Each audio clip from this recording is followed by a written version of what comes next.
स्वागत है दोस्तों हमारी आज की नई कहानी जिसका शीर्षक है आदर्श बहू। संयुक्त परिवार में कई लोग होते हैं, सबकी अपनी अपनी विचारधारा होती है। परिवार में कोई तो पूरी तरह समर्पित होता है, कोई मध्यम और कोई तो बिल्कुल बेपरवाह। हर परिवार में कोई ना कोई कमी तो होती है, क्योंकि आज तक कोई पूरी तरह से परफेक्ट नहीं हुआ है। सब में कोई ना कोई कमी तो होती है और इन सब के बावजूद कोई तालमेल बैठाकर चले तो उसकी सराहना करना तो बनता है। श्यामली एक संयुक्त परिवार की आदर्श बहू थी। इस संयुक्त परिवार में कुल मिलाकर 8 सदस्य हैं। सास कमला, ससुर रामलाल, पति राजीव, देवर राज, देवरानी कनक, छोटी ननद काव्या और बेटी पाखी। श्यामली एक नंबर की भारतीय गृहिणी थी जो अपने परिवार की खुशी के लिए हमेशा एक पैर पर खड़ी रहती थी। अगर श्यामली इस शाह परिवार में न होती तो यह परिवार कब का बिखर गया होता। श्यामली ही एक ऐसी डोर थी जिसने अपनी समझदारी और कड़ी मेहनत से परिवार को जोड़ रखा था। संयुक्त परिवार में सबके लिए खास बनना भी आसान नहीं होता, जितना देखने और सुनने में लगता है। घर में सबसे पहले उठना, घर का सारा काम करना, बाद में सभी परिवार वालों के लिए उनके पसंद का नाश्ता बनाना, यह सब उसका हर रोज का काम था। अपनी इस कड़ी मेहनत के बाद आज श्यामली ने सभी सदस्यों के दिल में अपने लिए एक खास जगह बना ली थी। देवरानी कनक स्वभाव से तो अच्छी थी, पर थोड़ी लापरवाह थी।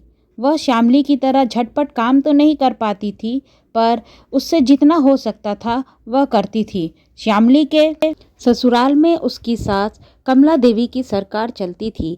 वो जो कहे वही करने में भलाई थी।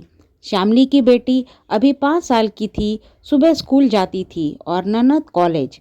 श्यामली की देवरानी ने शादी के बाद भी अपनी लॉ की पढ़ाई जारी रखी थी, जिसके वजह से उसे देर रात तक पढ़ाई करनी पड़ती थी, जिससे कभी कभी उसे सुबह उठने में देर हो जाती थी। एक समझदार बड़ी भाभी होने की वजह से घर के काम में कनक जो कुछ भी मदद कर सकती थी उसे श्यामली स्वीकार कर लेती थी। एक दिन कमला जी ने अपनी रोजाना की जाने वाली पूजा पाठ करने के बाद श्यामली को आवाज़ दी और बोली, श्यामली चलो हम लोग नाश्ता कर लें। हम लोग हर रोज़ तो कनक के आने का इंतज़ार नहीं कर सकते। इसके बाद श्यामली किचन में गई और प्लेट में खाना निकालने लगी।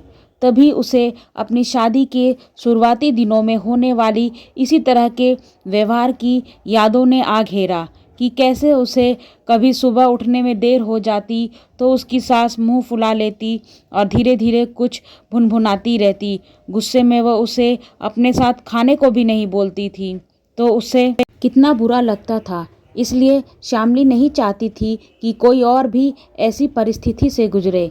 इसलिए उसने अपनी देवरानी के फ़ोन पर गुड मॉर्निंग का मैसेज भेजा। मैसेज का नोटिफिकेशन बजते ही कनक अपने बिस्तर से उठ गई। जल्दी जल्दी सुबह के नित्य कर्म कर तैयार होकर नीचे आ गई। डाइनिंग टेबल पर कमला जी को बैठी देखकर वह अंदर से डरी हुई थी। कमला जी नाश्ता करने में व्यस्त थी तो उन्होंने कनक को नहीं देखा, पर जब नज़र उठी तो कनक को सामने देखा तो बड़ी बेरुखी से बोली, श्यामली को बोलो मेरे लिए 1 कप चाय बनाए। कनक किचन में गई और थोड़ी देर बाद गर्म चाय ले आई। उसे सास को देखकर वहीं बैठ गई। कमला जी ने चाय का एक घूंट पिया तो खुश होती हुई बोली, इलायची की चाय मुझे बहुत पसंद है। किचन से श्यामली बोली, माँ जी आज चाय कनक ने बनाई है, खास आपके लिए। उसे पता है कि आपको इलायची की चाय बहुत पसंद है। यह सुनकर कनक अपनी भावनाओं को कंट्रोल नहीं कर पाई और जाकर सीधे श्यामली को गले लगा लिया और बोली, थैंक यू। अगर आप मुझे मैसेज कर नहीं उठाती तो शायद मैं माँ जी के लिए चाय ना बना पाती। और तीनों बैठकर फिर एक साथ हंसी मजाक करते हुए चाय का मज़ा लेने लगीं। श्यामली की तरह समझदार बहू हर घर में हो तो घर में कलेश कम हो जाए, जो बात को ज़्यादा ना बिगड़ने दे और समय से बात संभाल ले।